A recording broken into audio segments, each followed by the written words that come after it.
Bon, bonjour à toutes et tous. Donc, je m'appelle François Doliger, donc je suis chargé de programme dans un institut associatif de développement qui s'appelle l'IRAM. Et donc, j'ai l'honneur d'animer cette table ronde qui, normalement, on a 1h30... non, pas tout à fait. 1h15 à passer ensemble. Et donc, je me remercie les organisateurs de la table ronde, de la journée pour m'avoir invité à cette table ronde. J'ai rappelé qu'à l'IRAM, la première note sur la promotion féminine avait été faite par une des cofondatrices de l'IRAM, Oriane de Chaponnet, en 1957 au Maroc. Donc c'est une histoire qui nous accompagne depuis longtemps. Donc à la table ronde, on a Delphine Langlade de la région Nouvelle-Aquitaine, Laure Vivet, donc qui est politologue à SOCoopération, directrice de SOCoopération, qui présentera peut-être le réseau, j'imagine. Donc en ligne, Albin Lazaret de l'AIMF, Armel Barret du F3E. Bonjour. Et Christine Chambon de l'Agence française de développement. Bonjour.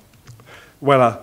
Donc cette table ronde, ce qui était l'objectif des organisateurs, c'était d'illustrer les évolutions en matière de prise en compte du genre sur la longue durée, plusieurs décennies, à partir donc de retours d'expérience de ces différentes organisations, donc sur la façon dont cette question a été traitée dans la durée.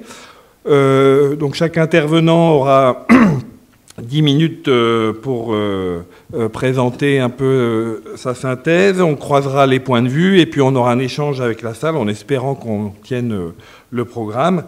Et donc ce qui était demandé à chacun des intervenants ou des intervenantes, c'était donc de travailler de présenter la montée à l'agenda donc de la thématique du genre au sein des institutions, comment ça s'était produit, de voir quel retour d'expérience il pouvait y avoir sur les initiatives, les outils, les incitations qui ont été mis en place, notamment en cas de réseau membre, enfin en cas de réseau au niveau des membres, les obstacles et les freins.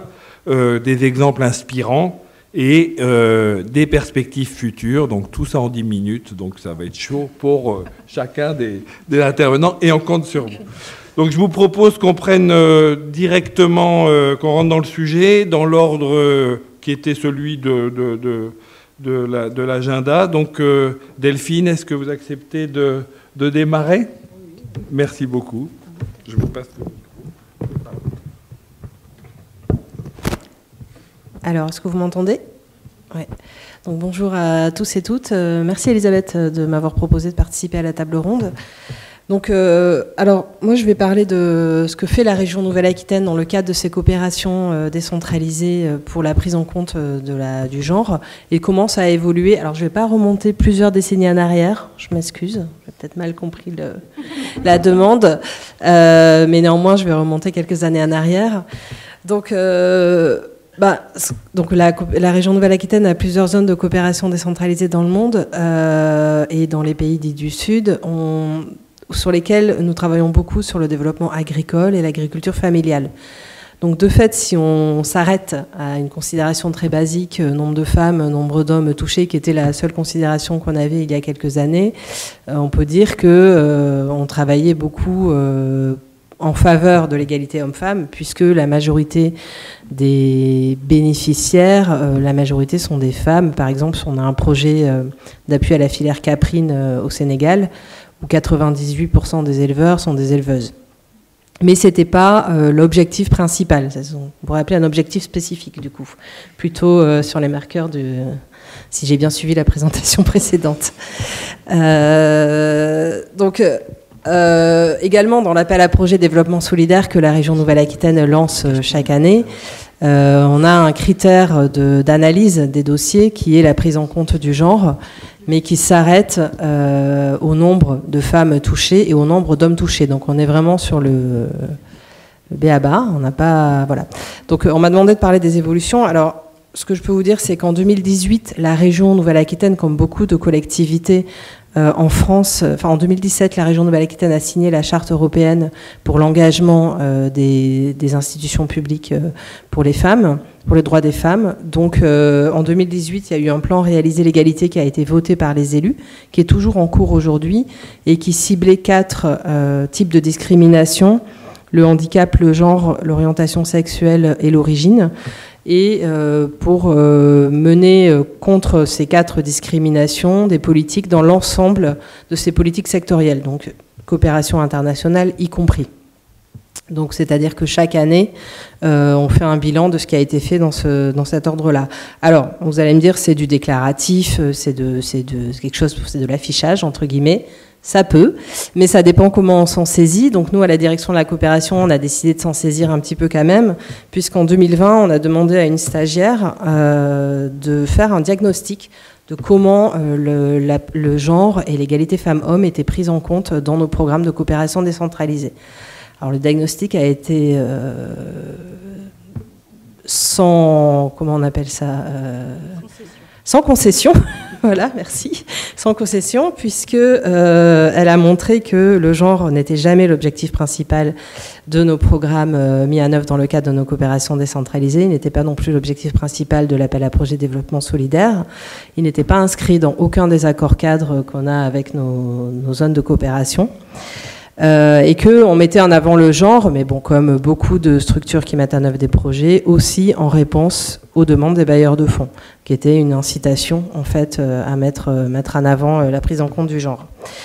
Les contraintes particulières des femmes, donc j'ai dit, on intervient beaucoup en faveur de la population agricole, qui est, comme vous l'avez dit tout à l'heure, majoritairement constituée de femmes, sans pour autant prendre en compte les contraintes spécifiques des femmes par rapport aux hommes et leurs besoins spécifiques dans le cadre des projets.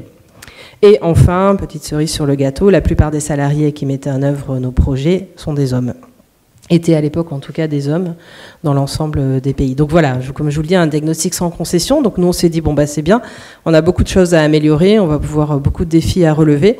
Donc on a commencé ce travail-là en travaillant cette problématique surtout dans la zone de coopération de la région Itache à Madagascar, où en 2020, la prise en compte du genre a été inscrite dans l'accord cadre de coopération, donc c'est une nouveauté entre la région Itache et la région Nouvelle-Aquitaine, comme principe transversal de manière de mettre en œuvre les projets. Ça a été fait également pour l'accord cadre de coopération avec la région du Souss-Massa, qui a été signé dernièrement en octobre 2024 à Agadir. Suite à ça, donc à Madagascar, un groupe de réflexion sur le genre a été créé avec l'ensemble des partenaires de la coopération décentralisée, que ce soit les ONG, bien sûr notre premier partenaire, la région ITAS, mais également les institutions publiques et étatiques présentes en région ITAS, qui se réunissent régulièrement pour travailler et avoir une réflexion sur les pratiques en matière de genre dans les projets de développement mis en œuvre en région ITAS. La région ITAS a comme rôle, comme la région Nouvelle-Aquitaine, de faire le suivi des politiques publiques mises en œuvre sur son territoire. Dans ce cadre-là, on a appuyé une cellule suivi-évaluation qui a mis la prise en compte du genre dans ses critères d'évaluation réguliers des programmes. En 2023, dans notre équipe, on a recruté une stagiaire à Madagascar qui a fait toute une étude plus poussée en fait sur ce qui était fait par nos partenaires sur la prise en compte du genre et qui a fait une vidéo de capitalisation où elle interrogeait des femmes qui étaient touchées par les projets pour voir qu'est-ce que ça pouvait leur apporter. Cette vidéo, on a essayé de s'en servir un petit peu comme plaidoyer, nous, au sein de la région Nouvelle-Aquitaine, pour montrer à nos élus et à notre hiérarchie le bien fondé d'une approche genre et comment on pouvait peut-être, en tout cas, mettre à l'ordre du jour cette réflexion dans d'autres pays de coopération. Et depuis 2024, l'équipe à Madagascar compte une chargée de mission genre et lutte contre les discriminations. En ce moment, il y a une charte qui est en train d'être élaborée avec la région ITAS sur la prise en compte de l'égalité homme-femme dans les relations de travail, mais aussi dans les relations partenariales. Notre équipe genre à Madagascar est est accompagné par le service EVAS, le service vie associative de la région Nouvelle-Aquitaine, qui travaille sur le genre et sur le plan réalisé l'égalité en Nouvelle-Aquitaine, avec des visios à peu près tous les 2-3 mois. Donc après, c'est pas... voilà, c'est balbutiant un petit peu. La région ITAS a nommé une référente genre. Après, on est très quand même... on va dire, on va petit à petit, parce que la région ITAS a nommé une référente genre au sein de son propre personnel. Alors, je dirais pas à notre demande, mais en tout cas parce que c'était le cas chez nous et que donc du coup, il y a eu cette envie de faire pareil, on va dire. Donc en fait, on va très lentement et on essaye vraiment de s'assurer d'une appropriation par les partenaires. Donc par exemple, ce terme de genre, il a été très mal perçu quand on a commencé à en parler à Madagascar. Donc aujourd'hui, on parle plus de genre, on parle de lutte contre les discriminations, parce qu'on s'est rendu compte que ça facilitait énormément le travail sur ces thématiques-là. Et on s'est dit, bon, le vocabulaire, c'est une chose, mais l'important, c'est que ça puisse avancer, quoi. Donc on va aussi... voilà, alors, petite analyse, je trouve que, en termes de coopération décentralisée, les collectivités sont en retard sur les ONG, sur la prise en compte du genre. C'est peut-être parce qu'on travaille avec des partenaires, on travaille sur les priorités des partenaires, qui sont les autorités publiques locales. Et donc en fait, on est sur la longue durée avec eux, donc on prend ce temps de la longue durée également. Voilà, et sur l'appel à projet développement solidaire, il y a une capitalisation qui va se faire là cette année sur ce qui est fait, et notamment sur ça, notamment entre autres, sur comment on peut un peu plus mettre l'égalité femmes-hommes comme critère d'analyse des projets. Voilà, je pense que j'ai pas fait 10 minutes, mais merci.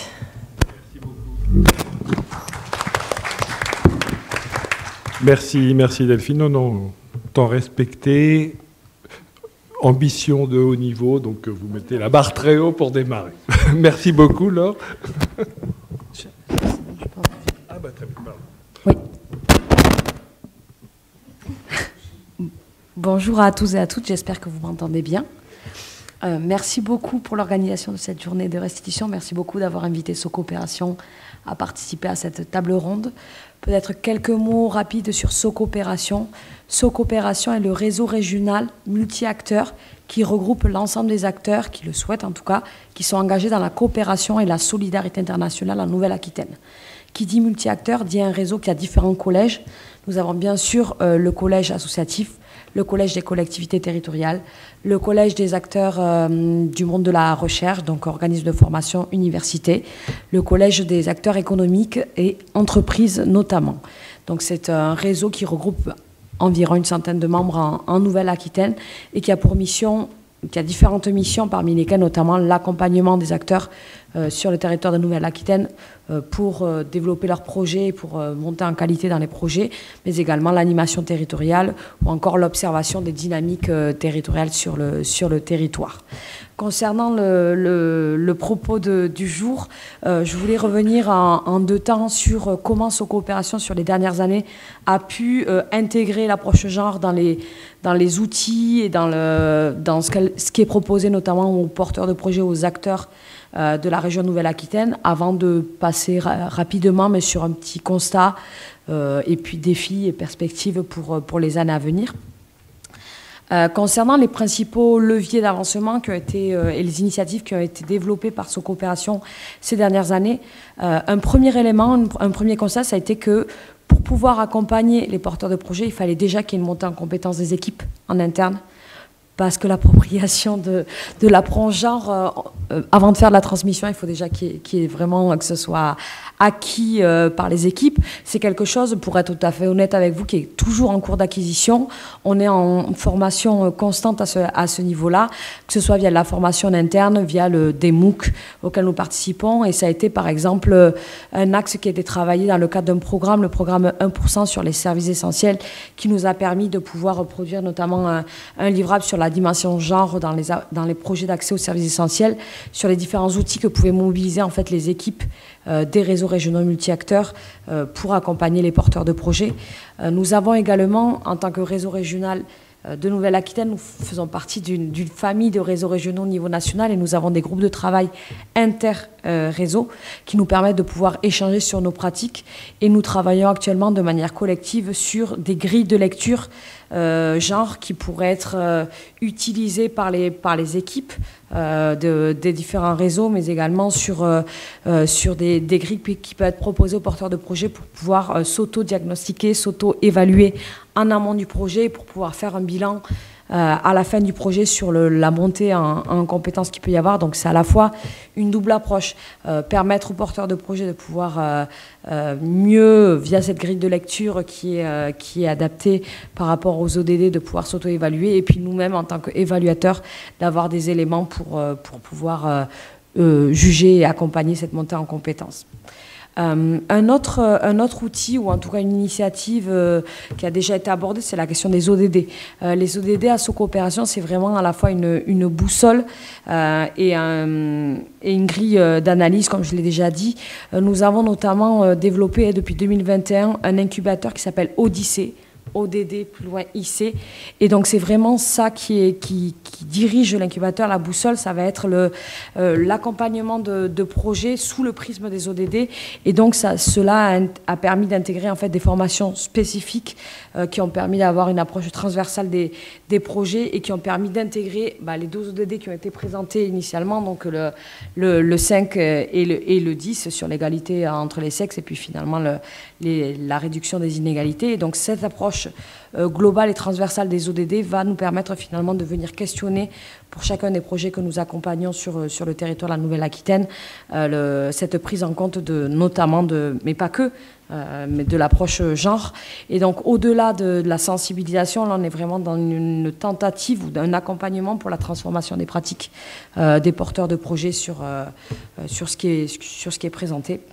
Un troisième point, je l'ai déjà évoqué en filigrane, mais c'est que finalement tout cela, ça va nous permettre d'accompagner le renforcement des compétences des porteurs de projets. Quand on parle de porteurs de projets, on parle de l'ensemble des acteurs, comme je vous les ai mentionnés, les associations, les collectivités territoriales, les entreprises. Donc ça passe par quoi? Ça passe par différents temps, des formations collectives. Il y a eu par exemple l'organisation de formations avec Elisabeth et avec l'ONG Genre en Action, notamment sur les enjeux de l'intégration d'une approche genre dans les organisations et les projets, avec 3 temps qui avaient été organisés sur l'intégration institutionnelle du genre, sur l'intégration dans le cycle projet, et puis finalement sur les approches intersectionnelles. Donc ça fait partie de ce socle de compétences qui peuvent être transmises à la fois aux adhérents et puis finalement à l'ensemble des structures qui vont nous solliciter en Nouvelle-Aquitaine. Et puis nous avons aussi des formations plus spécifiques, spécialisées, qui nous permettent d'outiller les acteurs, parfois sur la question de l'eau, assainissement, sur la question du suivi évaluation, et donc nous intégrons également cette approche genre, même si ce n'est pas le cœur de la formation en soi, il y a toujours un focus spécifique. Et puis, au-delà de cet accompagnement collectif et ces formations, nous avons l'accompagnement individuel. Ça a été mentionné à la fois dans les propos introductifs et Delphine y est revenue. Nous avons, pour beaucoup des porteurs de projets, un besoin de passer de l'idée au projet et puis finalement la recherche de financement. Et donc là, les critères des bailleurs, notamment au niveau régional, vont inciter les porteurs de projets à intégrer et à prendre en compte cette approche genre, puisque pour certains, c'est un critère rédhibitoire, et la non prise en compte du genre dans la structuration du projet va être finalement un critère de non-validation, de non-financement du projet. Donc voilà, un critère éliminatoire. Donc ça, de plus en plus, c'est vrai qu'il y a... alors on peut le voir comme un caractère incitatif, obligatoire, et peut-être qu'il va générer de l'appétence des porteurs de projets, mais malgré tout, ça permet d'intégrer cette approche-là et si on recherche des financements, finalement, de se plier aussi au cadre qui est proposé par les bailleurs et qui donne une direction certaine au projet dans ce sens-là. Un dernier outil qui a été mobilisé par SOCOopération les années passées, notamment l'année 2022, ça a été aussi de pouvoir, via certains appels à manifestation d'intérêt, d'avoir un appel à manifestation d'intérêt spécifique sur la thématique genre, donc en valorisant certaines initiatives locales et régionales qui ont été menées en lien avec le film et l'exposition des 24 heures de la vie d'une femme que vous connaissez sans doute, et qui nous a permis en fait de pouvoir sélectionner 10 lots lauréats et 10 projets sur l'ensemble de la Nouvelle-Aquitaine qui mettaient en avant en fait, des actions de sensibilisation et d'éducation sur la question de l'égalité homme-femme. Donc ça fait partie des différentes... et donc ça, c'était via un projet notamment financé par l'AFD à travers Récital ODD, je le dis particulièrement puisque nous avons notre collègue à côté. Donc effectivement, c'est l'appui de nos bailleurs nous-mêmes qui nous permettent aussi de pouvoir accompagner sur le territoire les porteurs de projets sur l'intégration de cette approche genre. Voilà pour la première partie. Rapidement, succinctement, je ne sais pas où j'en suis au niveau du temps. Nous avons certains constats, 2 minutes, ça ira. Certains constats, défis et perspectives.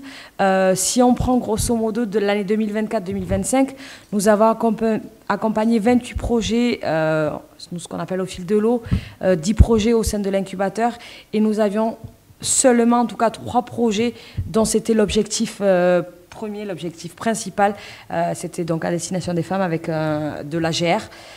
Et puis en juin, sur 2025 également, nous avions 20 projets au fil de l'eau, jusqu'à maintenant, hein, on n'est qu'à 6 mois d'exécution de l'année, 8 projets au sein de l'incubateur et nous avons 4 projets directement dans l'objectif principal et la question de l'AGR destinée aux femmes. Donc en fait, il y a quand même une... après, c'est intégré dans les objectifs spécifiques, mais sinon, ce n'est pas forcément ce qui prévaut en tout cas dans ce qui est proposé par les porteurs de projets en Nouvelle-Aquitaine. Certains angles morts que l'on pourrait soulever, j'ai notamment 2 cas de figure de projets auxquels on peut se référer, notamment un projet eau assainissement qui est mené au Togo avec une association des Deux-Sèvres. Et en fait, il y a eu ce qui est très intéressant, la création d'un comité local de gestion qui est complètement exclusivement composé de femmes, mais avec certaines injonctions, notamment de l'autorité locale, à ce que ce soit telle femme qui puisse l'intégrer. Donc il y a ce type de choses-là que l'on peut rencontrer. Ou alors un autre exemple que je pourrais aussi développer, c'est un projet AGR où en fait il y a une volonté de vraiment travailler pour et par et avec les femmes. Et il y a la question du foncier, là, en l'occurrence étant guidée. Et donc finalement la question de l'accès aux terres et donc avec des questions des spécificités locales, culturelles, légales, etc., qui doivent être prises en compte et qui parfois peuvent représenter des freins en fait dans le bon développement de ces projets. Je termine avec simplement certains défis perspectives qui ont pu être relevés à l'échelle de Socopération. J'ai déjà parlé du caractère incitatif des appels à projets, de certaines réticences à la fois de certains porteurs de projets ici ou là-bas, et puis des spécificités locales et régionales qui peuvent aussi entrer en jeu. Aussi, on parlait de l'appropriation du mot genre en fait en soi. Beaucoup vont simplement penser au quota égalité hommes-femmes. En fait, le genre, c'est beaucoup plus large aussi. C'est toute la question des LGBTI, QA+. Et en fait, ça, on n'y est pas encore dans les projets. Il y a encore un gap, mais c'est quelque chose sur lequel on travaille et il faudra aller dans ce sens-là. De la même manière, l'intersectionnalité, on l'aborde, mais c'est quelque chose qu'il faut continuer. Il faut continuer à renforcer les compétences et puis le lien entre les différents critères de domination ne sont pas, et les formes de discrimination ne sont pas toujours faits ou c'est compliqué de réellement pouvoir à la fois le prendre en compte dans le projet et puis surtout de pouvoir après l'évaluer in fine. Voilà, globalement, et peut-être un dernier point, oui, sur la difficulté à pouvoir avoir des indicateurs concrets parfois sur les projets pour pouvoir suivre et évaluer effectivement au-delà du diagnostic qui a été fait en amont, finalement les impacts concrets sur cette approche-là. Voilà, merci. Grand merci Laure, ça nous donne des choses à discuter pour après. Peut-être on va passer directement donc à Albin. Je ne sais pas si vous êtes là et connecté. Ah super, merci beaucoup. Et du coup, si vous pouvez vous présenter et présenter la IMF pour... Il va partager son écran. Voilà, super. Super. Bien sûr. Est-ce que vous voyez bien notre présentation? Oui. La voilà. Nous, on la voit. Donc, je m'appelle Albin Lazare, je suis conseiller à l'AIMF, l'Association internationale des mères francophones. Quelques mots pour présenter l'association. Donc, c'est une association loi 1901 qui est dirigée directement par les maires des capitales de l'espace francophone. Donc, on est lié à la francophonie en tant qu'opérateur de la coopération décentralisée. Mais sinon, on est une association loi 1901 classique qui compte là désormais près de 350 membres, qui sont donc les grandes villes de toute la francophonie. Elle est présidée par la maire de Paris, Madame Hidalgo, et son organe décisionnaire est un bureau qui réunit les capitales et plus grandes villes de l'espace francophone. Voilà. Et ensuite, il y a une assemblée générale qui réunit donc près de 350 membres, qui sont donc toutes les villes et associations de villes qui sont membres de l'association. Et donc moi, je travaille au secrétariat permanent, qui est l'organe de mise en œuvre technique des décisions du bureau. Donc c'est un réseau d'élus, donc forcément il y a tout un volet de travail de mise en réseau, d'échange d'expériences, d'événementiel entre l'ensemble des membres. Pour ma part, je travaille sur le volet de coopération internationale, euh, essentiellement autour d'un outil qui s'appelle le Fonds de coopération, qui est abondé en fait par toutes les villes et par certains États francophones pour mutualiser des ressources qui sont utilisées pour des projets de développement piloté directement par les municipalités situées au sud global, euh, plutôt orienté sur de l'investissement des services publics locaux, mais avec toujours des volets de renforcement des services locaux et d'animation territoriale et de politique publique liées à ces nouveaux équipements qui arrivent sur les territoires. Et c'est toujours des programmes qui sont donc voilà menés, décidés par les maires sur sollicitation directe des municipalités membres, mise en œuvre par les services techniques de ces communes, avec des expertises ou des partenaires associatifs du territoire dans l'essentiel des cas, et qui mobilisent différents types de financements, entre les financements qui sont levés par les villes et ceux qui sont levés à l'international par l'AMF. Donc, et c'est donc dans ce cadre-là, dans le cadre de ces projets concrets, que je vous parlerai de l'évolution, voilà, de comment notre stratégie genre s'est développée ces dernières années et où nous en sommes actuellement en termes de mise en œuvre. Donc le principe d'entrée, la disons que enfin, la vision générale, c'est vraiment une logique promotion de l'égalité femmes-hommes et l'approche genre est vraiment liée à une vision en termes de droits humains.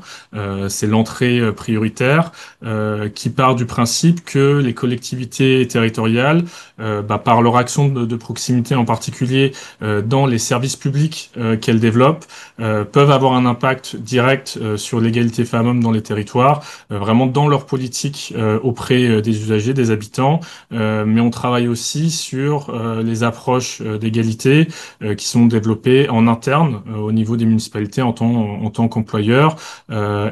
Finalement, là, c'est plutôt sur le volet réseau que je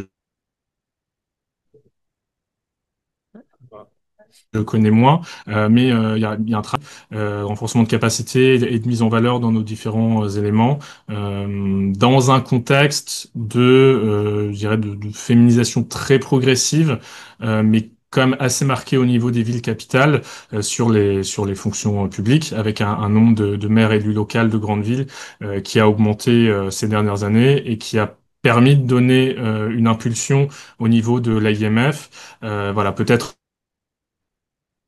en deux mots sur cette évolution, elle tient à la fois à une impulsion politique directement de nos maires du bureau et en particulier de la présidente quand elle est arrivée à la tête de la mairie de Paris. Il y a évidemment aussi une impulsion politique des États de la francophonie, comme ça a été dit en introduction, le fait que ça devienne un objectif et également normalisé de parler de diplomatie féministe ou d'aide publique au développement féministe en France, au Canada ou en Wallonie. Ça donne une impulsion et puis après ça repose sur les agents qui sont en charge des projets pour arriver à mettre en œuvre des choses significatives concrètement dans la fabrique de ces projets et c'est là aussi où c'est difficile, ça peut être difficile, on va en parler un petit peu. Donc, je vous donne quelques dates, mais voilà, si on regarde sur les 15 dernières années, on a d'abord une impulsion politique qui travaillait sur le soutien au réseau des femmes élues locales. C'était plutôt cette entrée-là d'avoir des stratégies un peu explicites d'empowerment de femmes élues locales et en particulier organisées en réseau. Et c'est progressivement qu'on est passé à l'intégration vraiment dans nos projets de développement avec des stratégies dédiées et en particulier récemment en 2022 avec le lancement d'une initiative spécifique avec la ville de Genève qui porte un financement prévu pour réellement renforcer l'intégration, la transversalisation du genre, je dirais, dans tous nos projets de développement. Donc voilà, rapidement, ça doit être et c'est cohérent avec les stratégies de l'OIF et de l'IMF, et on a un certain nombre de ressources qui ont été produites ces dernières années, à la fois pour maintenir l'enjeu à l'agenda de l'IMF et puis développer des guides pratiques dans nos pratiques de montage et de mise en œuvre de projets de développement avec une impulsion pratique qui a été mise en début des années 2000 autour de la thématique de droit et santé sexuelle et reproductif, grâce à un financement de la Fondation Gates qui nous a permis d'investir particulièrement cette thématique et du coup de valoriser ces expériences-là, notamment au niveau du Forum Génération Égalité. Donc c'est ça qui a été aussi un point de départ pour vraiment rentrer dans la transversalisation dans nos différents programmes.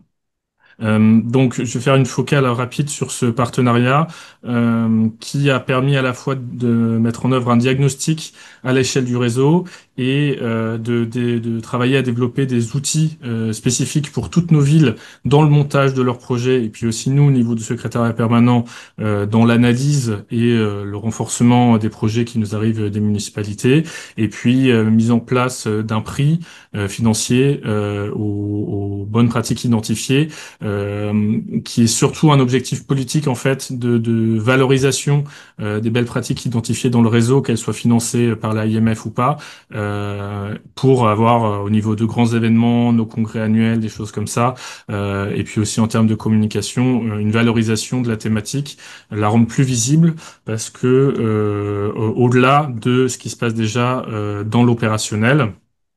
Euh, voilà, donc rapidement, historiquement, un travail plutôt de soutien au leadership féminin, avec ce qui s'appelle les REFELA, les réseaux des femmes élues locales d'Afrique. Voilà,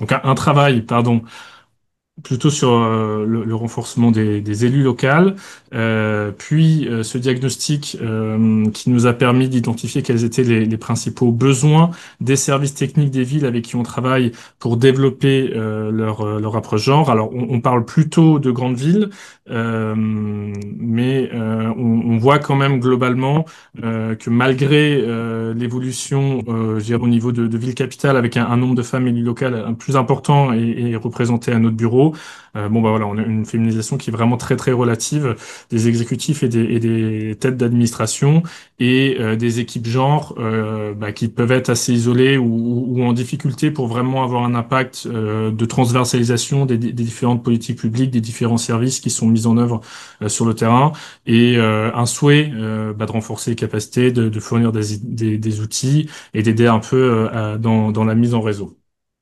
Donc là, ce qu'on a fait récemment, c'est développer un programme de formation avec notamment un MOOC qui va sortir à la rentrée, et puis nous outiller et outiller les villes en leur fournissant tout un ensemble de guides, de pratiques.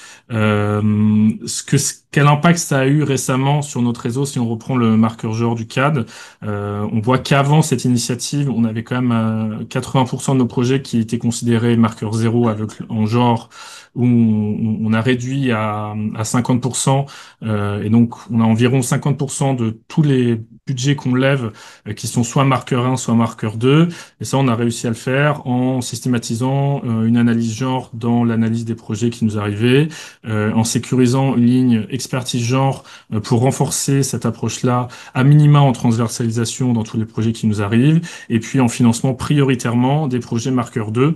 Donc en ayant pris cette décision d'accorder des fonds pour ce qui est explicitement orienté sur la lutte contre les inégalités, notamment les projets de lutte contre les violences basées sur le genre, les projets de planification familiale, ou des projets liés à l'entrepreneuriat ou la formation professionnelle, spécifiquement des femmes. Donc vraiment en deux mots, parce que j'arrive au bout des 10 minutes. Juste quelques projets un peu exemplaires qu'on a financés récemment en parallèle à cette initiative genre plus institutionnelle à l'échelle du réseau. Je vais vous parler de deux choses. D'une part, une initiative à 4 millions d'euros sur genre et énergie durable. Donc, de positionner un réseau des femmes élues locales, celui du Cameroun, comme expert sur les services publics locaux d'énergie. Donc c'est à la fois pour accompagner le développement notamment de l'éclairage public solaire en Afrique dans des communes où il y a des zones rurales ou périurbaines, donc qui pourrait vous intéresser vu la thématique de ce matin. Et là, l'objectif, c'est réellement, au-delà du leadership féminin en général, rentrer vraiment dans le concret et accompagner des femmes mères spécifiquement dans le montage et le financement de leurs investissements avec une expertise, avec l'objectif que cette expertise du REFELA elle soit reconnue de façon opérationnelle par les communes du Cameroun, qu'elles soient dirigées par des femmes ou non. Donc ça vous donne un exemple un peu concret. Et puis ensuite, dans l'eau assainissement, qui est très financé par la coopération décentralisée, avoir des objectifs explicites d'intégration du genre dans le design des services ou dans la gouvernance des services. Il a été indiqué plus tôt d'avoir, par exemple, des comités d'usagers exclusivement féminin d'usagères. Donc là, il y a tout un ensemble de ce que l'AFD a développé ces dernières années comme fiche pratique pour systématiser ces approches dans tous nos projets d'eau assainissement. Et puis j'en ai parlé rapidement, mais on a eu voilà depuis 2017 un investissement important sur les questions de santé sexuelle et de planning familial. Et c'est une politique qu'on continue depuis en explorant de plus en plus et en cherchant à financer de plus en plus les initiatives municipales de lutte contre les violences faites aux femmes et de prise en charge des femmes victimes en proximité, ce que les municipalités peuvent apporter en complément et en coordination avec les services de l'État. Voilà, pardon pour le temps un petit peu long. J'espère que ça vous a intéressé et qu'on aura peut-être l'occasion en question d'en discuter à nouveau. Merci. Merci beaucoup. Merci Albin pour cette présentation. C'était très bien dans le temps. Et donc je passe directement la parole à Armelle du F3E. En quelques mots, d'abord, qu'est-ce que c'est que le F3E ? C'est un réseau né en 1994 d'acteurs, d'actrices de la solidarité et de la coopération internationale. Il rassemble un peu plus d'une centaine d'organisations françaises membres, alors majoritairement des ONG, mais aussi des syndicats, des fondations, des réseaux, des collectifs, des collectivités territoriales également. Sa mission, c'est d'impulser une amélioration de leurs pratiques et de renforcer leurs compétences au service d'une action ayant un impact porteur de changement social. Beaucoup d'ambition. Et le F3E est un réseau référent en matière d'évaluation des pratiques et il propose des méthodologies innovantes autour des approches des changements notamment.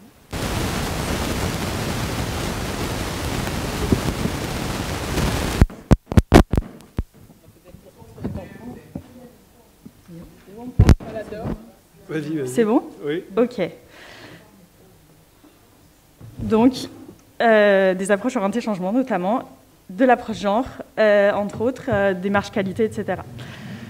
Pour ça, on a plusieurs types de dispositifs qu'on propose à nos membres et au secteur. Donc, si vous êtes dans une organisation qui n'est pas membre ou si vous êtes juste intéressé, vous avez le droit aussi de participer à plein d'activités du F3E. Je reviendrai un petit peu dessus, notamment sur les activités en lien avec le genre. Et du coup, le F3E et le genre, non, peut-être dire ce que moi je fais au F3E.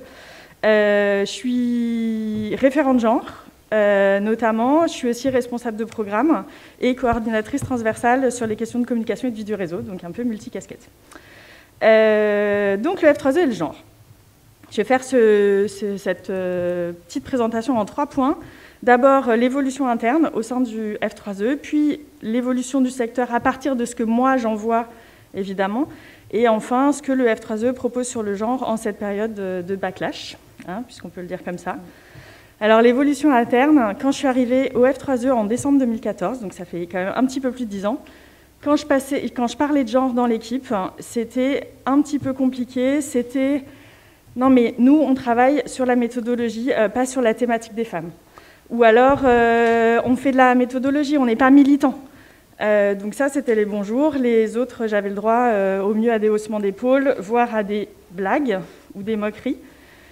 Et quand je discutais avec le CA, c'était un peu pareil. Personne ne comprenait pourquoi je parlais de ça. Ça n'avait pas grand sens de parler de genre alors qu'on était un réseau axé sur les questions méthodologiques. Bon, là, je dois quand même préciser qu'il y avait eu 2 tentatives de travaux sur le genre. Il y avait une chargée de mission en 2006 qui avait proposé une note méthodologique hyper pertinente qui a juste été abandonnée à son départ. Et puis en 2010-2011, il y avait eu un programme de formation sur le genre qui avait été accompagné par le F3E et qui avait également été oublié par tout le monde une fois le programme terminé. Aujourd'hui, à contrario, le F3E est assez connu, reconnu en tout cas dans le secteur, comme un réseau positionné assez fermement sur l'accompagnement de ses membres sur le genre. Et quand on recrute un ou une salariée, on vérifie qu'il ou elle est à minima sensible au genre. Et ça se traduit également au niveau des organisations membres de notre réseau, parce que par exemple, le 15 mai dernier, on avait notre AG, on a travaillé à notre prospective stratégique et les questions de genre ont été posées très fermement par la plupart des membres présents et présentes. La plupart de nos membres les revendiquant, voulant les poser noir sur blanc dans la stratégie du F3E, ce qui jusqu'ici n'était pas le cas. Donc entre les deux, qu'est-ce qui s'est passé ? Bon, comme dans beaucoup d'organisations, il y a eu une conjonction de plusieurs facteurs. D'abord, il y a eu l'ère du temps, on va dire, c'est-à-dire le travail colossal qui avait été réalisé par des organisations et des mouvements féministes. Il y en a quelques-unes ici, qui ont su influencer le secteur de façon générale, et notamment les bailleurs français, qui étaient quand même très en retard par rapport à d'autres pays. Et je les remercie vraiment parce que souvent, elles ont accompli ce travail en grande partie bénévolement, sans être financées à la hauteur de ce qui aurait pu et dû se faire. Il y a eu également une opportunité. Cette opportunité pour le F3E, c'était la discussion en 2015 avec Coordination Sud pour porter en commun un programme intitulé « Pour une transversalisation du genre dans les organisations de la société civile », un programme qui était financé par l'AFD et qui s'est déroulé entre 2016 et 2018 et qui a eu vraiment un effet au sein du F3E. Et enfin, il y a eu des personnes, c'est le 3e ingrédient, donc des personnes dont je fais partie évidemment. Mais tant que j'étais seule à porter le sujet en interne, franchement, c'était galère et j'arrivais pas à grand-chose. Et c'est une fois qu'il y a eu un renouvellement partiel de l'équipe en 2017-2018 et le recrutement de personnes qui étaient sensibles au sujet que vraiment les choses ont bougé, y compris d'ailleurs pour les personnes qui n'étaient pas sensibles, qui ont été entraînées un peu par l'effet de groupe, par la normalisation du sujet. Et il y a eu des sensibilisations également, et puis peut-être par le fait que j'en parlais tout le temps. Voilà. Mais je pouvais en parler parce que le programme dont je viens de parler juste avant me donnait cette légitimité de pouvoir en parler. Et donc, juste avant la fin du programme, la plupart de mes collègues étaient sensibilisés, comprenaient à peu près de quoi on parlait quand on parlait de genre, se questionnaient sur la façon la plus pertinente d'intégrer une perspective de genre dans leurs activités. Et par rapport à moi, les choses avaient bougé parce que j'étais plus la relou du genre, mais celle qui pouvait aider à mieux faire. Et ça fait vraiment une différence, je peux vous le dire. À l'issue du programme et de son évaluation, donc en 2018, on a saisi l'occasion de cette évaluation pour lancer une réflexion sur le développement d'une stratégie genre pour le F3E, pour que ce travail sur le genre passe dans l'ADN, entre guillemets, de l'organisation et ne reste pas un sujet qui aurait été traité 3 ans et qui disparaîtrait. Donc on a lancé un travail avec le CA en étant accompagné de consultantes. Là aussi, il y a eu des évolutions parce que lors du premier atelier collectif entre le CA et l'équipe, il y a eu 2 membres du CA qui sont venus. Et puis 1 an plus tard, donc avec tout le travail qu'on a fait vraiment, pas tout à fait au jour le jour, mais quasiment, et il y avait presque une dizaine de membres du CA qui étaient là sur une 15aine de personnes. Donc on a une vraie progression. Et puis en 2021, après encore quelques péripéties que je vais vous passer, le CA a voté la stratégie intersectionnelle de genre du réseau que l'on continue à ce jour à mettre en œuvre et à dérouler autant que faire se peut. Et donc cette stratégie, elle avait une double dimension en direction du réseau avec la volonté d'outiller les actrices et les acteurs, mais aussi de les convaincre parce que on sait bien qu'il y a des personnes et des organisations qui sont plus résistantes que d'autres sur ce sujet-là, et de les accompagner aussi dans le passage à l'action, parce que c'est bien d'être d'accord théoriquement, mais après, il faut faire. Et l'idée, c'est de leur proposer un cadre individuel et un cadre collectif en fonction des besoins, des demandes. Et puis, il y avait aussi une dimension vers l'interne, avec un objectif de mise en cohérence du F3E dans sa propre organisation et d'intégration du suivi des changements atteints dans notre dispositif de suivi et évaluation. Donc ça, c'est pour l'évolution, on va dire, en interne au F3E. Sur l'évolution du secteur, il se trouve que dans le cadre de ce premier programme avec Coordination Sud, en 2016, il y a une étude qui a été réalisée donc, par Coordination Sud sur une espèce d'état des lieux de l'intégration du genre dans le secteur. Et là, en fin d'année 2024, avec Coordination Sud encore, on a lancé une nouvelle étude sur le même sujet afin de tenter de voir s'il y avait des évolutions notables ou pas. Donc l'étude n'est pas finie et je ne vais pas m'étendre très longtemps, mais je voulais juste vous donner quelques premiers résultats et qui sont donc en avant-première mondiale. Donc voilà, profitez-en. Au niveau de l'intégration du genre dans le projet associatif des OSC, donc c'est passé par un questionnaire et des entretiens, donc ce qui était le cas en 2016 et ce qui était le cas aussi début 2025 du coup. Donc on a 3/4 des répondants et répondantes qui disent que c'est fait ou c'est en cours, l'intégration du genre dans leur projet associatif, contre 45% des répondants et répondantes en 2016. Alors évidemment, il y a des biais dans cette étude parce que l'ensemble des organisations du secteur n'ont pas répondu. A priori, on peut se dire que c'est plutôt des organisations un tout petit peu sensibles au genre qui ont pu répondre. Donc évidemment, il y a des biais. Mais c'était déjà le cas en 2016. Donc en fait, on se dit qu'on peut quand même tirer des éléments de comparaison en se disant que tout ceci est à prendre avec des pincettes. Donc on peut quand même se dire que c'est un marqueur important de la reconnaissance stratégique du genre comme un enjeu transversal, puisqu'on est passé de 45% à 3/4. Au niveau des freins pour intégrer le genre dans les organisations et les pratiques. Alors en 2016, les répondants et les répondantes disaient que c'était à cause des résistances culturelles de leurs partenaires, à 24%, à cause du manque de connaissances et du manque de compétences, donc les deux réunis, ça faisait 31%, et à cause du manque de volonté politique qui se traduit en actes. Donc moi, je considère que les réponses manque de temps disponible, manque de ressources humaines, manque de moyens financiers, ça, c'est une manque de volonté politique qui se traduit en actes. Donc ça, c'était un total de 35%, à quoi il fallait rajouter carrément 10% qui parlaient clairement de résistance affichée de leurs instances. Voilà. En 2025, l'excuse de la résistance culturelle des partenaires est tombée à 10%. Les répondants et les répondantes invoquent un manque de connaissances, encore de compétences et d'outils, pour un total de 31%. Et le manque de volonté politique affiché comme tel, qui était quand même à 10% à l'époque, est tombé à 2%. Donc, on a l'impression que les OSC n'assument plus d'être aveugles au genre, ou carrément opposés à la question. Par contre, le manque de volonté politique qui se traduit dans la réalité reste majoritaire avec un total de 55% quand même. Donc autant les OSC n'assument plus d'être aveugles au genre ou carrément opposés à ce sujet, mais par contre, on n'a quand même pas de... ça ne se traduit pas par un investissement financier RH sur le sujet. Et à mes yeux, c'est un sujet d'inquiétude parce qu'en cette période de backlash, c'est possible qu'il y ait des OSC qui décident de reculer en se disant, en fait, là, on risque de perdre des financements et du coup, on recule sur le genre. Le fait que ça ne soit pas sécurisé, à mes yeux, est un sujet d'inquiétude. Bon, bref. Au niveau des opérationnels, ils et elles disent qu'ils ne sont pas à l'aise avec les concepts et qu'ils veulent davantage d'outils. Alors, personnellement, je trouve aussi que c'est un petit peu une excuse parce que des outils, il y en a plein et depuis des décennies. Par contre, les outils ne font pas les choses tout seuls. Donc, effectivement, il faut aussi s'emparer des outils et voilà. Et s'en saisir et puis les mettre en œuvre, etc.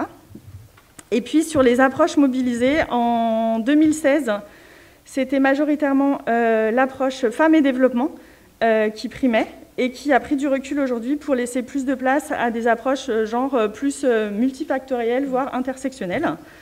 Par contre, la prise en compte des droits des personnes LGBTQIA+, est encore très peu intégrée car considérée comme la plupart des personnes comme un sujet à part. Voilà, donc c'était super rapide, c'est pas encore le rapport n'est pas encore rédigé, on n'a eu que des éléments provisoires, voilà, mais ça sortira avant la fin de l'année.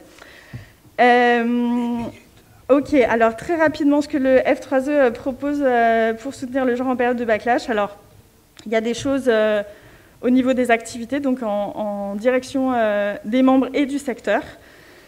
On a une double dynamique, à la fois transversale et spécifique. L'idée, c'est de marcher sur deux jambes. Donc, par exemple, le F3E est connu pour accompagner et cofinancer des études de ses membres.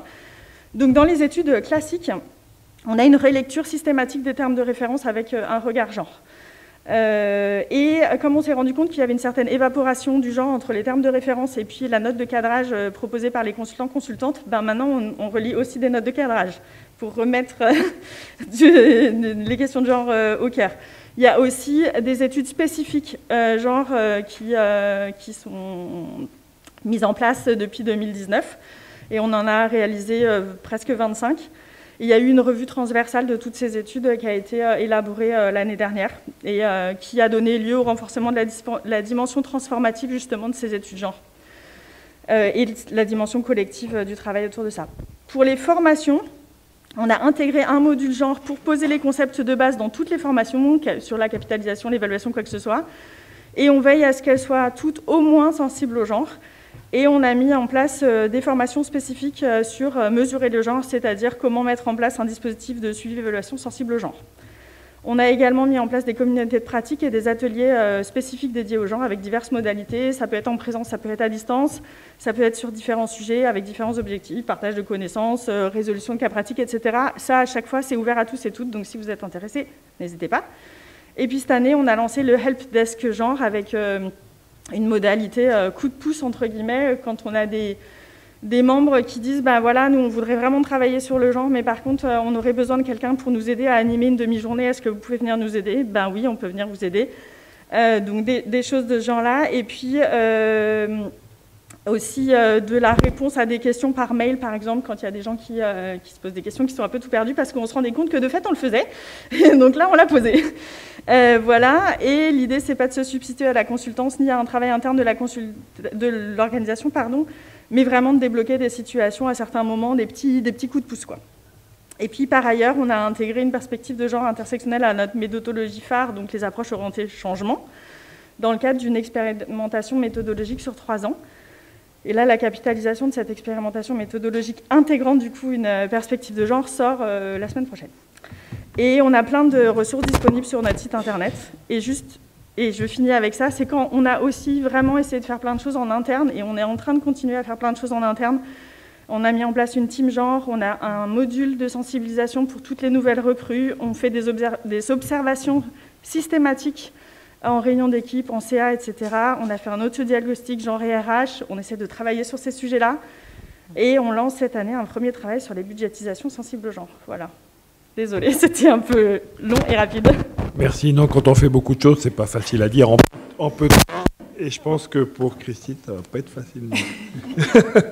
Merci beaucoup. Merci. Bonjour à toutes et à tous. Ravie d'être avec vous aujourd'hui. Donc moi, je vais vous présenter quelques éléments sur l'approche genre et développement au niveau de l'AFD. Il y a certaines choses qui ont déjà été dites par les personnes avant, y compris en introduction. Donc je vais essayer de peut-être vous donner quelques éléments complémentaires. Peut-être la prochaine diapo. Donc, peut-être, voilà, alors ça a déjà été dit au début, évidemment notre action elle s'inscrit dans le contexte des engagements de la communauté internationale en faveur de l'égalité de genre et en particulier de l'ODD 5, donc je ne vais pas trop revenir dans ces considérations. Mais peut-être quand même rappeler quelques faits qui pour nous aussi orientent notre action et la façon aussi dont on communique en interne et en externe autour de ces enjeux. Donc en 2024, aucun pays n'avait atteint l'égalité de genre. Il y avait un tiers de pays qui n'avaient connu aucun progrès en la matière depuis 2015. Et puis la situation des femmes s'était même dégradée dans 18 pays. Donc tout ça pose quand même pas mal de questions en miroir des engagements pris. Et peut-être, donc, sans rentrer trop dans les détails, dans les constats généraux, peut-être aussi mentionner le fait que, au niveau des pays de l'OCDE, en 2021, il y avait seulement 4% de l'APD qui était destiné comme objectif principal ou plutôt qui visait à contribuer directement à l'émancipation des femmes. Donc on voit que ça reste quand même très faible dans les flux d'aide internationaux. Et puis peut-être aussi, un petit peu en miroir avec ce qu'a dit la collègue du F3E, pour nous aussi, en termes de contexte, qui est très important en ce moment, c'est ce contexte de backlash généralisé qui aussi impacte notre action. Peut-être prochaine diapo. Alors, je ne sais pas s'il faut que je dise quelques mots de l'Agence française de développement. Donc, on est un groupe avec 3 entités, Proparco, Expertise France et l'Agence française de développement. Donc, on a un grand groupe acteur en fait qui met en œuvre la politique de développement de la France. Bon, et donc bien sûr, on doit contribuer aux ODD et on s'inscrit dans les orientations générales du gouvernement français. Peut-être on peut passer ça. Voilà. Alors, tout à l'heure, Isabelle l'a rappelé aussi. Et puis, j'ai appris qu'il y avait eu déjà une analyse genre de l'AFD faite en 2000. Mais je vais commencer quand même à 2014 seulement avec ce cadre d'intervention transversale sur le genre qui a été un peu une étape importante pour, disons, institutionnaliser le genre au sein des approches de l'AFD. Et en fait, c'est un moment important quand même, 2014, c'est pas très récent, mais c'est vraiment ce moment où il y a eu la mise en place en interne de personnes qui travaillaient vraiment sur la prise en compte du genre dans les financements, et donc du développement aussi de tout un ensemble d'outils et d'approches pour mieux prendre en compte le genre dans les projets financés par l'AFD. Donc ça, c'était une étape importante. Une autre étape importante, ça a été en 2019, quand la France a adopté une diplomatie féministe. Ça a été aussi rappelé en introduction de cette journée, puisque nous, en tant qu'opérateurs du gouvernement français, évidemment, ça impacte aussi notre façon de travailler. Et donc, à la suite de cet engagement, l'AFD, en 2020, s'est définie comme agence féministe.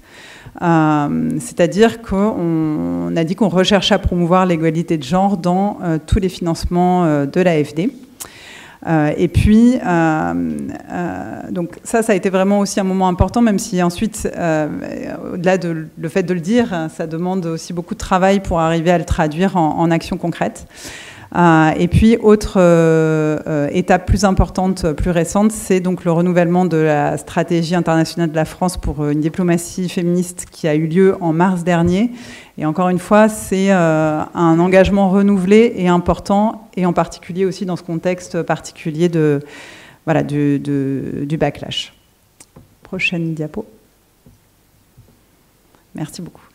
Alors, donc nous, suite au renouvellement, ou en parallèle du renouvellement de cet engagement de la France pour la diplomatie féministe en interne, tout à l'heure, Isabelle a mentionné la stratégie 100% lumière sociale. Donc nous, on a un travail qui est focalisé sur les ODD, et on a renouvelé aussi notre stratégie interne. Donc on a une feuille de route qui est encore dans les vraiment stades finaux, disons, d'adoption en interne.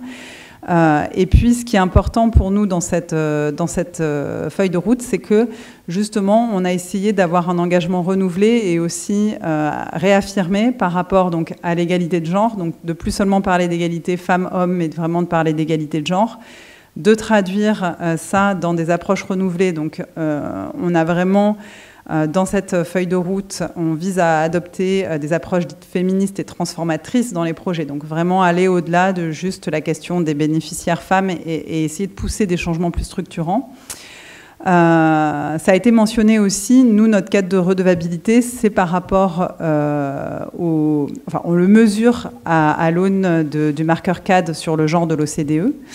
Dans la loi de 2021 sur l'APD française, il y a un objectif de 75% de l'APD française qui soit marqué CAD 1 ou CAD 2, c'est-à-dire qui contribue soit de façon secondaire, soit de façon significative au genre, et 20% de l'APD qui soit CAD 2, c'est-à-dire dont l'objet principal soit le genre. Et donc ces objectifs-là, alors c'est pas l'AFD seulement, mais disons qu'on les traduit aussi, ça nous oriente dans notre action. Isabelle avait mentionné qu'en 2023, on était à 50% de projets CAD 1, CAD 2, et en 2024, on avait atteint 65% des financements, qui étaient donc avec une contribution à l'égalité de genre. Et 11% des subventions, puisque donc l'AFD fait à la fois des prêts, enfin à différents instruments de financement, mais pour les subventions, on regarde en particulier les 4.2, et là on a 11% des subventions qui sont des 4.2, des projets vraiment genre. Je ne sais pas où j'en suis dans le temps. Ok, alors ça peut-être, merci. C'est aussi un point important parce que tout à l'heure il y avait cette question, est-ce qu'on finance encore des 4.0 ? Donc oui, on finance encore des 4.0. Par contre, on a internalisé à l'AFD un système qu'on appelle l'analyse développement durable, donc qui regarde en fait comment l'ensemble des projets de l'AFD contribue à différents ODD, et donc on a aussi donc cette grille, elle est disponible sur notre site internet si elle vous intéresse, et on a retravaillé notamment aussi cette année la dimension égalité de genre et autonomisation des femmes et des filles. Et en fait du coup cette analyse DD, elle va donc informer la notation marqueur 1 ou 2 sur le CAD, mais aussi elle va regarder un peu plus en détail, et on va avoir aussi des notes négatives. C'est-à-dire, voilà, on sait qu'un projet qui est aveugle au genre, il a aussi un potentiel de contribuer à renforcer les inégalités de genre. Donc, tous les projets de l'AFD sont analysés à l'aune de cette grille pour identifier les risques potentiels que pourrait avoir un projet de renforcer les inégalités femmes-hommes, ou de genre, pardon. Et s'il y a une notation négative, là, par contre, en théorie, le projet ne devrait pas être financé. On a aussi, voilà, donc ça c'est aussi une nouveauté. Donc il y aura toujours des 4.0. Ça, je pense que c'est pas, on n'en est pas encore là, à avoir du 100% en CAD 1, CAD 2, mais on a quand même aussi rehaussé cette ambition en disant on donne une attention particulière à avoir des financements qui pourraient renforcer les inégalités. Pour arriver à faire tout ça, un petit peu... non, peut-être on reste un tout petit peu avant. Ouais. En fait, peut-être je voulais vous parler de la façon dont on est organisé en interne. Donc, en fait, c'est vrai que je ne me suis pas présentée en introduction. Moi, en fait, je suis une des experts genre. On a une division qui s'appelle la division lien social. Et dans cette division, il y a un pôle genre. Et on est une petite dizaine de personnes dans cette division qui travaillons à la fois en appui conseil en interne. Donc, conseiller les équipes projets pour l'intégration du genre dans leurs projets. On a aussi des enveloppes de financement pour financer les analyses genre en début de projet. On fait de la formation en interne également. Et puis, on a aussi un travail autour des partenariats, donc à l'international, mais aussi enfin, voilà, avec les bailleurs internationaux et aussi avec les partenaires, évidemment, dans les pays. Et on a aussi un rôle d'accompagnement du dialogue avec nos partenaires, puisque ça, c'est aussi toujours un grand enjeu. Ça a été cité comme un élément de frein, voilà, cette perception parfois on ne peut pas parler de genre dans certains contextes, etc. Donc aussi vraiment accompagner nos collègues pour avoir un dialogue sur le moyen-long terme avec nos partenaires dans les pays et arriver à travailler ensemble sur ces sujets. Voilà. Peut-être vous dire aussi que dans cette nouvelle feuille de route, on a une approche où on essaye de travailler, ça nous vient un peu de l'Amérique du Sud, sur ce qu'on appelle les 3 autonomies des femmes. Donc l'autonomie physique, l'autonomie économique et l'autonomie politique, qu'on regarde en fait comme liées entre elles pour en fait, analyser nos projets de façon plus approfondie sur qu'est-ce qu'ils peuvent apporter en termes d'empowerment des femmes. Peut-être on va avancer. Alors, désolée, je ne savais pas qu'il y avait des... Vous pouvez faire tout venir. Voilà, donc, alors, on a dit que le shift entre approche femmes et développement et genre et développement, ça datait déjà de Beijing, mais pour nous, ce n'est pas encore complètement mis en œuvre, il y a encore du travail. Donc évidemment, c'est aussi voilà, un dialogue en interne, un dialogue avec nos partenaires pour que nos projets, au lieu d'avoir des activités femmes ou des bénéficiaires femmes, vraiment adoptent des approches genre et développement où on va regarder quels impacts structurants peuvent avoir des projets sur l'égalité de genre. Donc en s'intéressant pas seulement aux femmes, et surtout pas aux femmes comme un groupe homogène, mais en regardant vraiment aussi les dynamiques de pouvoir, la participation aux instances de décision et la relation en fait aux hommes et les dynamiques intersectionnelles d'inégalité. Peut-être on peut avancer, pas trop m'étendre là-dessus parce que je pense que c'est des choses que vous connaissez déjà. Ça aussi, on va peut-être avancer. On avance, parce que ça, je pense que ça a déjà été dit.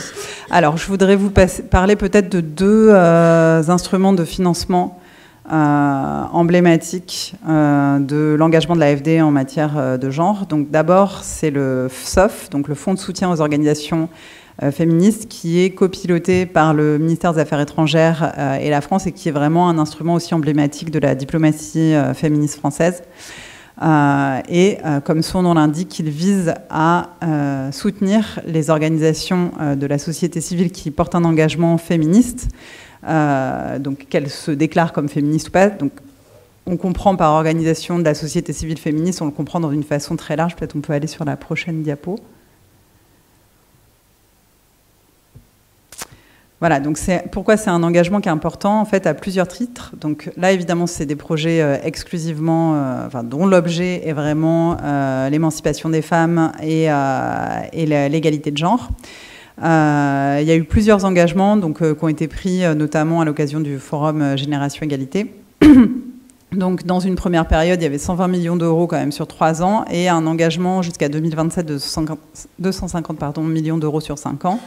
Pour faire arriver du financement aux OSC qui portent des engagements féministes dans les Suds, puisque, comme je le disais au début, on voit que c'est quand même... enfin voilà, il y a vraiment un enjeu important aussi d'arriver à faire arriver des financements à ces organisations. Donc l'objectif, c'est d'apporter pas seulement des financements, mais aussi d'outiller ces organisations à différents niveaux. Peut-être aussi particulièrement intéressant pour la journée d'aujourd'hui, c'est qu'en général, dans les projets FSOF, il y a un volet dit capitalisation ou recherche-action. Donc il y a souvent 3 volets, financement, renforcement de capacité et recherche-action. Je suis un peu au-delà du temps. Ok, alors on avance. Voilà, je vais conclure. Bon, je vais pas j'ai mis dans la présentation qui vous sera peut-être partagée quelques exemples de projets emblématiques et je vais peut-être juste dire 2 mots. On peut avancer encore de 2 diapos. Encore, voilà. Et encore. Et encore. Voilà. Ah non, encore une. C'est infini. La prochaine. Voilà, je voudrais vous parler aussi de la FICOL, qui est peut-être un instrument de financement que vous connaissez aussi, que l'AFD mobilise en cofinancement d'initiatives de collectivités locales. Et donc, bon, voilà, dans les diapos d'avant, il y a un peu un aperçu général des différents financements mobilisés, mais pour dire que l'orientation, elle est aussi sur les ODD et aussi sur la prise en compte du genre. Et donc là, je vous ai mis un exemple de projet qui a été mis en œuvre conjointement avec l'Observatoire des violences envers les femmes de Seine-Saint-Denis au bénéfice de 2 pays, donc la Palestine et les Comores. Donc Jenin, bon, voilà, la situation actuelle, évidemment, ça pose question. Et je n'arriverai pas à dire le nom de la ville dans les Comores. Mais voilà, l'idée, c'est d'arriver à les soutenir dans leurs approches de lutte contre les violences faites aux femmes. Et ce qui est aussi particulièrement intéressant, je pense, c'est d'inscrire ces initiatives dans des réseaux de collectivités plus internationaux. Voilà, je vais m'arrêter là, du coup. Merci beaucoup. Merci beaucoup, Christine.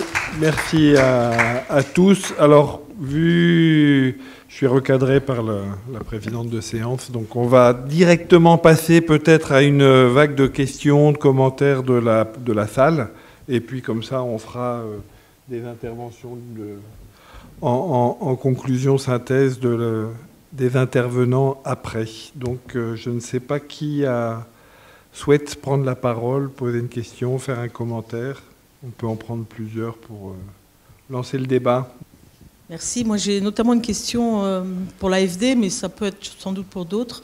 Nous, on rencontre quand même dans beaucoup de pays de la résistance, y compris de nos collègues, hein, donc je suis du GRET, qui sont certains sont très frileux sur la prise en compte du genre. Et alors, parfois, femmes, ça va, mais au-delà, non. Et aussi des gouvernements. On voit une évolution, notamment dans les pays du Sahel. Là, il y a quand même un retour.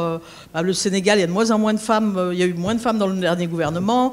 Le président, le Premier ministre est polygame, mais l'affiche et ne veut plus qu'on parle d'un certain nombre de questions autour des femmes. Donc je sais quand même que l'AFD est d'abord en contact avec les gouvernements. Les ONG, c'est une petite part de l'aide publique au développement. Et donc, est-ce que vous ne rencontrez pas des difficultés dans ce dialogue avec les États et dans le cadre de la coopération bilatérale, notamment au Sahel? On y va dire, on fait peut-être... Non, mais comme ça, on aura plus. On va collecter quelques questions, exactement. Merci, Delphin. Merci. Peut-être vous te présenter. C'est aussi pour l'AFD. Vous avez parlé tout à l'heure d'un projet sur les violences. Alors, pour le cas de Madagascar, donc, dans les expériences que j'ai eues, que je viens très récemment de vivre, on a beaucoup de résistance quand on parle de violence, VBG. Et là, je ne sais pas comment on procède. Et puis, comment on peut partager aussi les expériences, parce que ça aussi c'est essentiel. Il n'y a pas de dispositif de partage d'expériences dans d'autres pays, dans d'autres projets, etc. Merci. Merci beaucoup.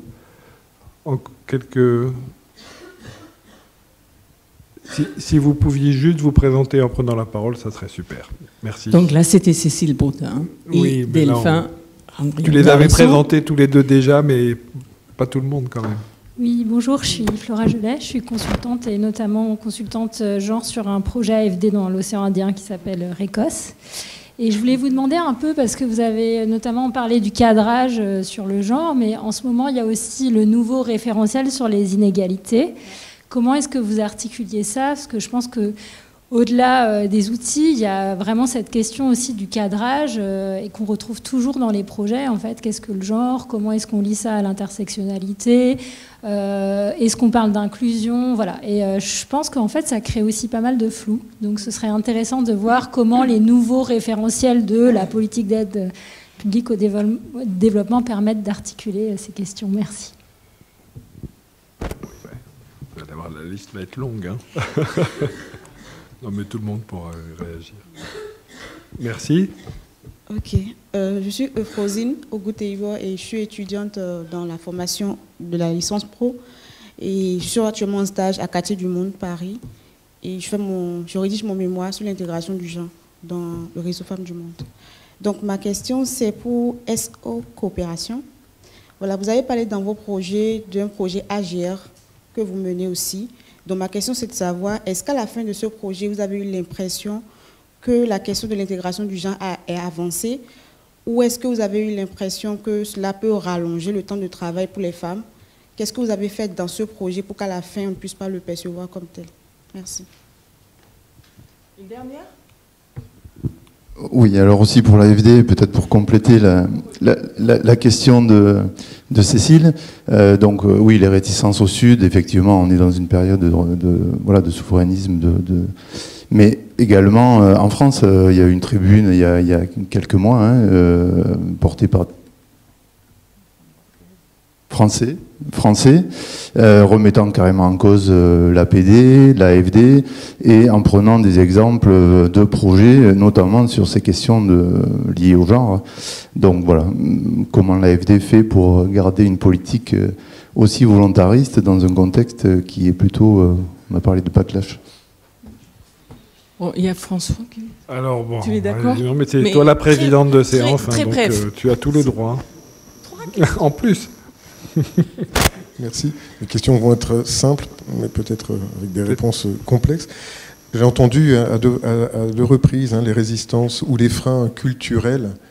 Est-ce que vous avez pu mieux documenter de quoi il s'agit dès lors qu'on se pose dans un champ culturel, et puis de qui parle à l'égard en exprimant ses freins, donc tels qu'on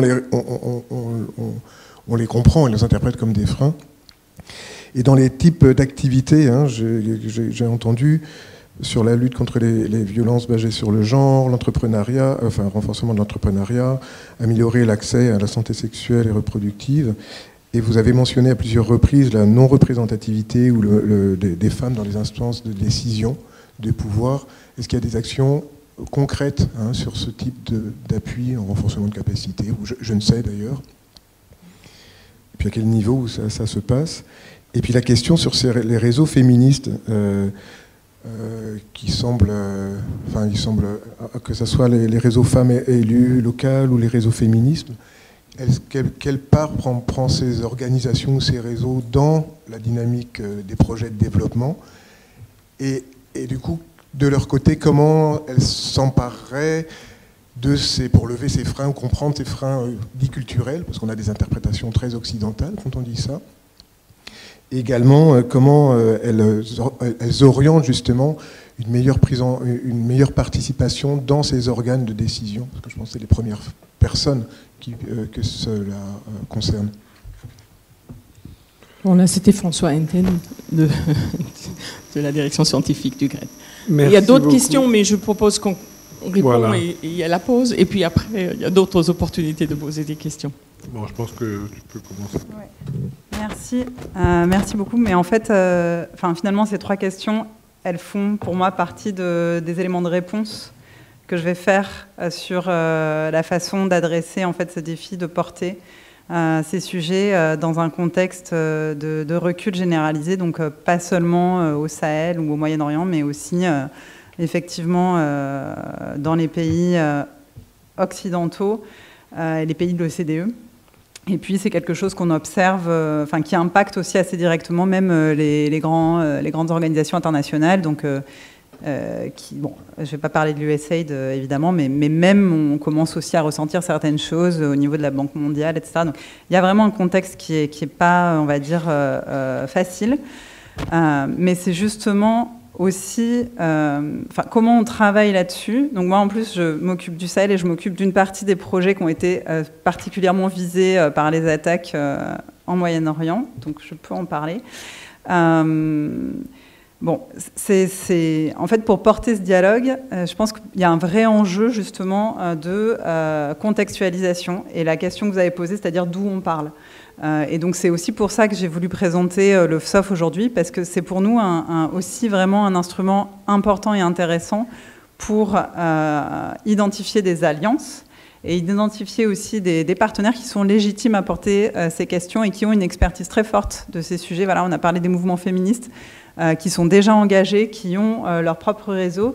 Et donc, en fait, c'est au lieu de venir avec une position descendante, vraiment d'essayer de renforcer ces réseaux existants dans leurs actions, dans leurs initiatives, et de notre position aussi d'acteurs de la coopération bilatérale, d'arriver aussi à identifier des espaces où on pourrait avoir des dialogues, en fait, puisque nous, nos partenaires, c'est aussi beaucoup les institutions et les États. Donc voilà, comment on arrive à faire la jonction.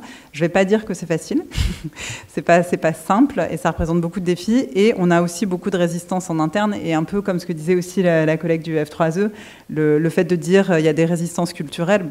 Bon, qu'est-ce que ça veut dire de dire ça finalement? Et puis de quoi on parle, puisqu'on voit qu'il y a un ensemble de sujets.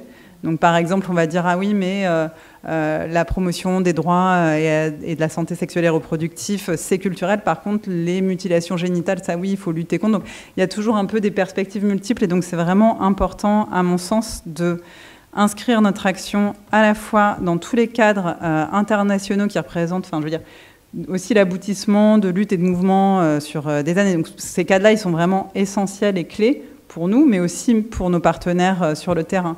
Donc quelque chose qu'on fait de façon assez systématique, c'est regarder quels sont les engagements des pays dans lesquels on travaille en matière de genre. Parce que souvent, il y a quand même des cadres qui existent, il y a des ambitions. On a parlé par exemple des cellules genre dans les ministères qui sont souvent un peu vides de sens, où on dit alors il y a une cellule genre. Mais voilà, donc d'essayer de regarder déjà qu'est-ce qu'il y a comme cadre de redevabilité dans le pays partenaire, qui sont les acteurs qui portent ces sujets et qui ont une légitimité à porter ces sujets. Donc comment on travaille en fait sur voilà, mettre tout ça un peu en musique, ou en tout cas tenter de soutenir ces dynamiques. Je pense aussi qu'il y a vraiment un enjeu à arriver à quelque chose d'assez opérationnel. Donc c'est peut-être pas quelque chose que j'ai dit, mais pour moi un aspect important c'est aussi de rappeler qu'en fait quand on regarde la coopération-développement, adopter une approche genre, c'est aussi s'assurer qu'on a des impacts renforcés. Donc, je veux dire, pour promouvoir aussi, pourquoi on le fait parce que c'est important au titre des droits humains, puis on le fait aussi parce que c'est des stratégies de renforcement des impacts des projets et que ça fait du sens. Donc aussi, avoir toujours cette communication, notamment en interne, sur le fait que grâce à ça, nos projets sont meilleurs, sont plus forts, ont plus d'impact.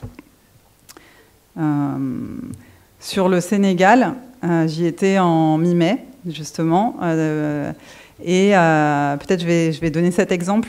Donc l'AFD finance la mise en œuvre d'un programme que vous connaissez bien, le Women Count. Donc c'est une initiative de l'ONU Femmes qui vise en fait à appuyer les organisations de statistiques nationales pour produire de la stat genre. Donc pas seulement nombre d'hommes, nombre de femmes, mais aussi d'aller collecter de la statistique sur des sujets importants pour l'égalité de genre. Et donc dans ce cadre, le Sénégal est accompagné. Le Sénégal est un champion en la matière. Donc ils ont notamment conduit avec l'appui d'ONU Femmes une enquête sur les VBG. Et là, le projet, donc ça a été une enquête, voilà, c'est une enquête portée par le Bureau national de statistique. Donc c'est pas quelque chose de si, on va dire, limité qu'une analyse genre dans le cadre d'un projet. C'est vraiment une enquête nationale. Et évidemment, les résultats de l'enquête sont, voilà, pas plaisants. Et donc on s'aperçoit que pour arriver maintenant à publier ce rapport, ça pose encore tout un tas de défis. Et en fait, mon impression en ayant été en mission, c'est que le défi, c'est pas tant d'en parler, mais que de prendre conscience de l'ampleur du phénomène. Déjà, pour les acteurs qui ont porté cette enquête, c'est déjà un pas important.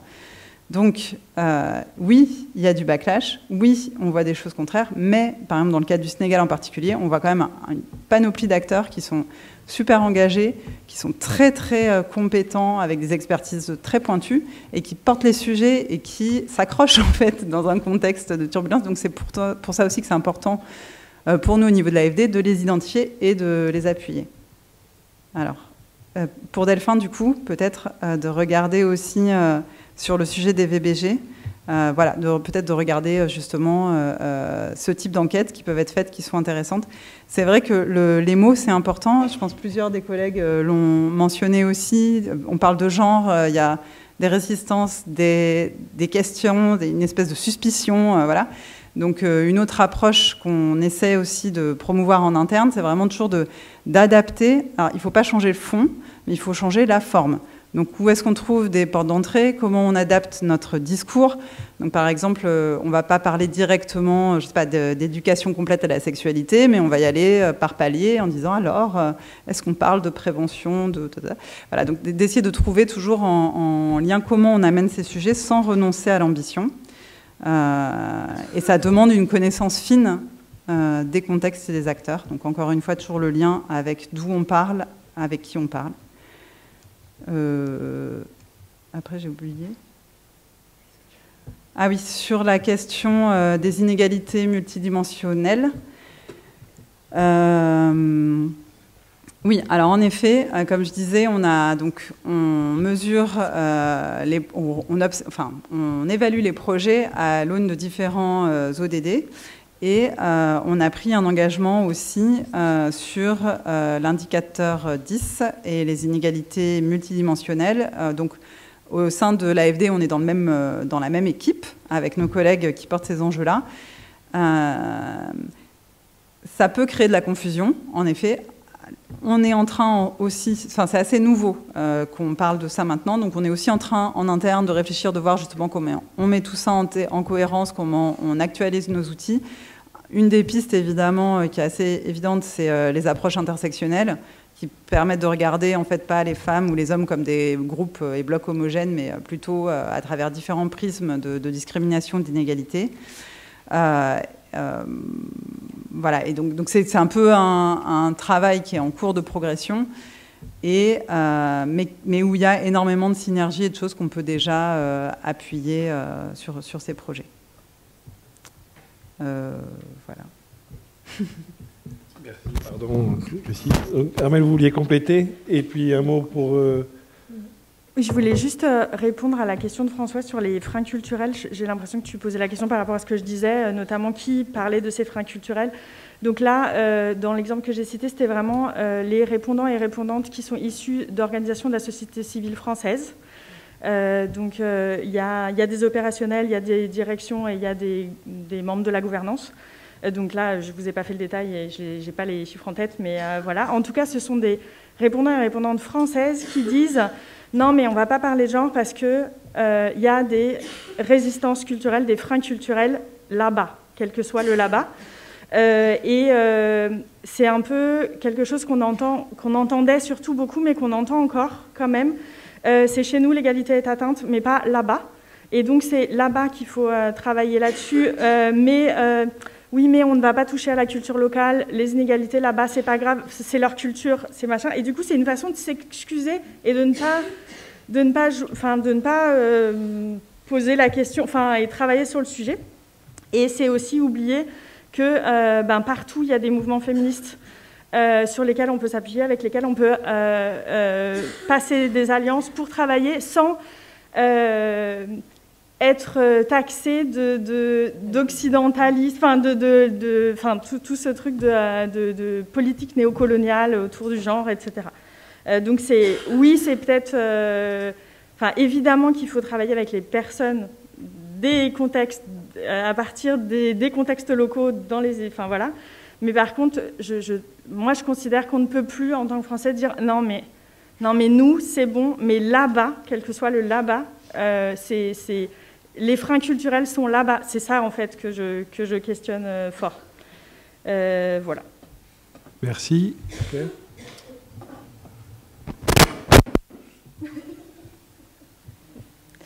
Peut-être pour répondre à la question de Madame sur l'exemple de projet que j'ai cité, c'est un projet qui est en cours d'accompagnement dans le montage du projet.